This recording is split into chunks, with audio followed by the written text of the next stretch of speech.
Hi hello నమస్తే welcome back to iDream media. ఈరోజు మనతో ఉన్నారు పర్సనల్ ఫైనాన్స్ ఎక్స్పర్ట్ అయిన విజయ్ కర్ణం గారు. ముఖ్యంగా మనం ఇన్వెస్ట్మెంట్ ఎక్కడైతే చేస్తూ ఉంటామో థర్డ్ పార్టీ అప్లికేషన్స్ వాటికి సంబంధించిన ఒక డీప్ డీటెయిల్స్ అనేవి ఈరోజు ఎపిసోడ్ తెలుసుకుందాం. ఆల్టర్నేటివ్స్ ఏమున్నాయో కూడా తెలుసుకుందాం. Hi sir. హలో అండి. సార్, ప్రీవియస్గా మనం ఒక ఎపిసోడ్లో ఈ థర్డ్ పార్టీ యాప్స్ అనేవి మ్యూచువల్ ఫండ్స్ సంబంధించిన యాప్స్ కానీ స్టాక్ మార్కెట్ సంబంధించిన యాప్స్ కానీ ఏవైతే ఇన్వెస్ట్ చేస్తూ ఉంటామో వాటిలో ఉండే కొన్ని లూప్ హోల్స్ అనొచ్చు, దాంతోపాటుగా దానికి ఆల్టర్నేటివ్ అనొచ్చు, అలాంటి బెస్ట్ ఆప్షన్ ఏముందో ఎంఎఫ్ సెంట్రల్ అనేది దాని గురించి చెప్పడం జరిగింది. అయితే దాని గురించి ఇంకొంచెం డీటెయిల్డ్గా ఇది ఎంతవరకు యూజ్ అవుతుంది, ఎలాంటి వాళ్ళు ఎలా యూజ్ చేయొచ్చు, యూజర్ ఇంటర్ఫేస్ ఎలా ఉంటుంది అనే డీటెయిల్స్ కోసం కొంతమంది కామెంట్ చేయడం జరిగింది. దీనిపై ఒక బ్రీఫ్ ఎక్స్ప్లెనేషన్ ఇస్తారా? డెఫినెట్గా అండి. అంటే చాలా మంది దాన్ని తప్పుగా అర్థం చేసుకున్నారు. కొంతమంది ఏమంటున్నారు అంటే నేను కొత్త యాప్ని ప్రమోట్ చేస్తున్నా అనేసి అనుకున్నారు. అది ఎంఎఫ్ సెంటర్ లేదు, నా ఓన్ యాప్ కాదు. అది క్యామ్స్ అండ్ కేఎఫ్ ఫిన్టెక్ వాళ్ళ కంబైన్డ్గా చేసి కొలాబరేటివ్గా చేసిన అప్లికేషన్ అది. క్యామ్స్ అండ్ కేఎఫ్ ఫిన్టెక్ అనేది రిజిస్టర్డ్ ఆర్టీఎస్ అంటారు వాటిని, ట్రాన్స్ఫర్ ఏజెంట్స్. వాళ్ళు ఏం చేస్తారు అంటే మనకి ఏ మ్యూచువల్ ఫండ్ అయినా సరే ఇండియాలో ఒక 500 రూపీస్ మీరు ఏదైనా మ్యూచువల్ ఫండ్లో ఇన్వెస్ట్ చేశారనుకోండి, 45 ఏఎంసీ కంపెనీస్లో ఎక్కడ ఇన్వెస్ట్ చేసినా కూడా మీ ఇన్వెస్ట్మెంట్ అక్కడ రిఫ్లెక్ట్ అయ్యేటట్లు వాళ్ళు చూసుకుంటారు అనమాట. అంటే వాళ్ళు they are the service providers for all the mutual funds. So వాళ్ళు దగ్గరకు వచ్చి క్రియేట్ చేసిన ప్లాట్ఫామ్ ఎంఎఫ్ సెంటర్. అదేది మన హైదరాబాద్ బేస్డ్ కంపెనీ కాదు, అంటే మన ఓన్ కంపెనీ కాదు, ఇక్కడిది కాదు. అది completely works under the SEBI regulations అనమాట. సెబీ కానీ యాంఫీ కానీ వీళ్ళ రెగ్యులేషన్స్ ప్రకారము కంప్లీట్ గవర్నమెంట్ నామ్స్ ప్రకారము చేస్తుంటుంది. వేరే వాళ్ళు ఎట్లా అంటున్నారు అంటే మన ఇన్వెస్ట్మెంట్ మనకు తెలియకుండా ఎందుకు ట్రేడింగ్లోకి వెళ్తుంది అనేసి అంటున్నారు. సార్, చాలామంది అర్థం చేసుకోవాల్సింది ఏంటి అంటే ఇన్వెస్ట్మెంట్స్ ఫినాన్స్ అనేది ఓన్లీ మనకు లాజిక్స్ ఒకటే కాదు, ఇక్కడ బిహేవియరల్ ఫినాన్స్ కూడా చాలా ఉంటుంది. మీరు ఎప్పుడైతే ఒక నోటిఫికేషన్కి కానీ లేకపోతే ఒక చిన్న యాడ్కి కానీ మీరు టెంప్ట్ అయ్యారనుకోండి, అన్ని రోజులు మీరు పేషెంట్గా చేసుకుంటూ వస్తున్న ఎస్ఐపిస్ కానీ అన్ని రోజులు మీరు పేషెంట్గా చేసుకున్న ఇన్వెస్ట్మెంట్స్ కానీ అన్నీ చేంజ్ అయిపోయే ఛాన్సెస్ ఉంటాయి.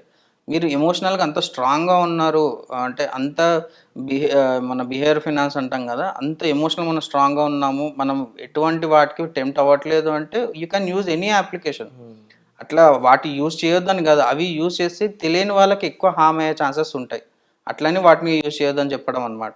అండ్ ఇంకొంతమంది ఎలా ఇంటర్ప్రిట్ చేసుకుంటున్నారు అంటే ఎంఎఫ్ సెంట్రల్ అట్లా కాదు, జీరోదా ఇవన్నీ జెన్యూన్ అప్లికేషన్స్, వాటిలో అవి జెన్యూనే, నేను కాదనట్లేదు. కాకపోతే దానికంటే బెస్ట్ ఆల్టర్నేటివ్ మీకు ఇక్కడ ఉంది.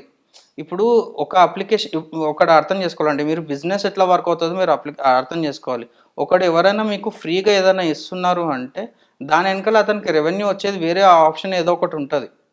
ఇప్పుడు సపోజ్ మనకి అక్కడ 0 కమిషన్ ఛార్జెస్ అని చెప్తున్నారు, ఓకే ఒప్పుకుంటాను. కానీ అతని రెవెన్యూ ఎట్లా వస్తుంది, అతను ఎట్లా సస్టైన్ అవుతున్నాడు? వేరే ఎక్కడో ఏదో ఒక రూపకం మన ఇన్వెస్టర్స్ నుంచి అతనికి అమౌంట్ వెళ్తుంది కాబట్టి అతను సస్టైన్ అవుతున్నాడు కదా. Either it might be marketing expenses నుంచి అన్నా రావచ్చు, స్పాన్సర్షిప్స్ నుంచి అన్నా రావచ్చు, ఎట్లన్నా రావచ్చు, కానీ అతను అయితే సస్టైన్ అవుతున్నాడు కదా. కానీ ఎంఎస్ సెంట్రల్లో మీకు అట్లాంటి అడ్వర్టైజ్మెంట్స్ కూడా ఉండవు కదా. నేను అట్లా చెప్తున్నా అంటే మీకు ఫోకస్డ్గా ఉండాలి, మీ ఇన్వెస్ట్మెంట్స్ రిజిడ్గా ఉండాలి, మీకు ఎక్కడ ఎటువంటి డైవర్షన్స్ ఉండొద్దు అని చెప్పేసి ఎంఎఫ్ సెంట్రల్ చెప్పడం. అంతేగాని మీరు ఖచ్చితంగా వాటిని అవాయిడ్ చేయండి, ఎంఎఫ్ సెంట్రల్నే ఇన్వెస్ట్ చేయండి అని కాదు. దిస్ విల్ బీ ద బిగినర్స్కి, this will be the beautiful application. మీకు సర్వీస్ రిలేటెడ్లో కూడా ఎటువంటి ఇష్యూస్ ఉండవని నేను చెప్పడం అనమాట. దాన్ని ఒక్కొక్కరు ఒక్కో రకంగా అర్థం చేసుకుంటున్నారు. అండ్ తప్పకుండా మెన్షన్ చేయాల్సిన ఇంకొక ముఖ్యమైన విషయం సార్, అది మీరు చెప్పిన మెయిన్ పాయింట్, రాంగ్ ఇన్ఫర్మేషన్ అనేది చాలా డేంజర్. డైవర్షన్స్ అనేవి ఒక లైఫ్ని స్పాయిల్ చేసేస్తాయి. అందులో మనం ఇక్కడ డబ్బులతో మ్యాటర్, సింపుల్గా చెప్పాలి, అందరికీ అర్థం అవ్వాలంటే మనీతో మ్యాటర్ అన్నప్పుడు ఒక 0% కమిషన్ అని చేసి ఒక మనీకి సంబంధించిన యాప్ అనేది why it will do for 0%? Definitely చేయదు. అండ్ ఇన్ కేస్ మీరు అన్నట్టు అడ్వర్టైజ్మెంట్ అయి ఉండొచ్చు, ఇంకోటి అయి ఉండొచ్చు. చాలా మంది ప్రొఫెషనల్స్ని కలవకుండా ఒక యాడ్ రాగానే మేబీ ఇది వర్కౌట్ అవుద్దని ఆ యాడ్లో పలానా ఫండ్ ఉంటే ఆ ఫండ్లో ఇన్వెస్ట్ చేయడం ద్వారా రేపు అనవచ్చు చాలా నష్టం జరిగితే మార్కెట్ కరెక్షన్లో ఉన్నప్పుడు ఎప్పుడైనా ఆ నష్టాన్ని ఎవరు పోడ్చలేరు. సో ఇదంతా ఒక లూప్ గేమ్ అని చెప్పొచ్చు. ఒక చిన్న యాడ్లో అంత డెప్త్ ఉంటుంది. బట్ మీరు చెప్పిన ఎంఎఫ్ సెంటర్లో వాళ్ళు జెన్యున్గా దే ఛార్జింగ్ సమ్ పర్సెంట్ అన్నప్పుడు definite they know need any ads. Exactly. And ఇంకోటి ఎంఎఫ్ సెంటర్లో మీకు ఫర్ సపోజ్ ఏదైనా ఒక థర్డ్ పార్టీ అప్లికేషన్లో మీకు ఈ రోజు అయితే ఒక ఫండ్ పైన కనిపిస్తుంటుందండి. ఈ రోజు మీరు సపోజ్ ఏదైనా నేను ఒక 1 lakh లంసం ఇన్వెస్ట్ చేయాలి అంటే మీకు ర్యాండమ్గా ఒక ఫండ్ మీకు పైన రిఫ్లెక్ట్ అవుతుంటుంది. 6 months తర్వాత మీకు ఆ ఫండ్ కనిపించదు మళ్ళీ అక్కడ.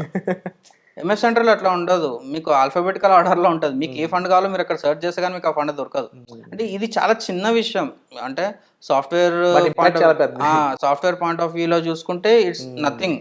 కానీ మీకు యాజ్ అన్ ఇండివిజువల్ ఇన్వెస్టర్గా ఒక ఫండ్లో పెట్టే పోయి ఇంకో ఫండ్లో పెడితే మీకు ఎంత ఇంపాక్ట్ పడుతుంది అనేది మీకు లాంగ్ రన్లో తెలుస్తుంది, ఇమీడియట్గా మీకు తెలియదు. అండ్ ఒక ఫైనాన్స్ కోచ్ ఉన్న పర్సన్ కన్నా కొంచెం ఎంత కొంచెం సేఫ్ అవుతారు. డెఫినెట్గా కన్ఫర్మ్ చేసుకోవచ్చు, లేదండి అని మీరు ఒక ఇన్ఫర్మేషన్ ఇస్తారు.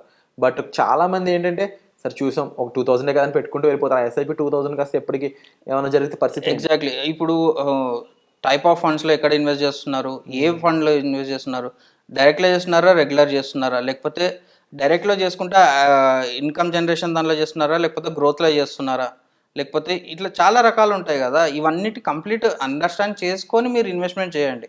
అప్పుడు ఎంఎఫ్ సెంట్రల్ అయినా, జీరోదా అయినా, లేకపోతే గ్రో అయినా, అంటే ఏ థర్డ్ పార్టీ అప్లికేషన్ అయినా మీకు డిఫరెన్స్ పడదు.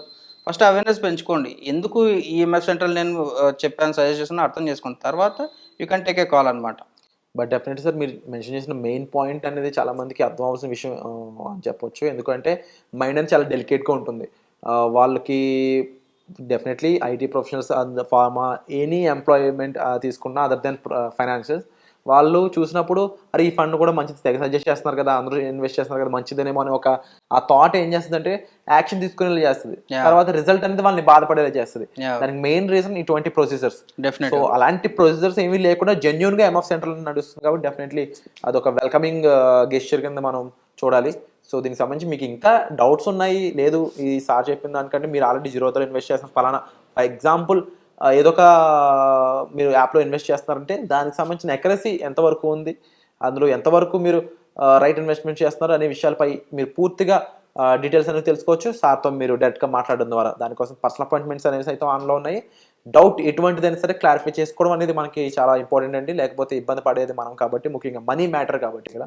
సో తప్పకుండా ఇలాంటి ఎన్నో విషయాలపై మీతో మరిన్ని ఎపిసోడ్స్ చేయాలని కోరుకుంటున్నాను sir. Thank you so much. మరొకసారి ఒక రైట్ ఇన్ఫర్మేషన్ జనాల్లోకి పంపించడానికి మీ అంత సాయం మీరు చేసినందుకు thank you so much. Thank you అండి.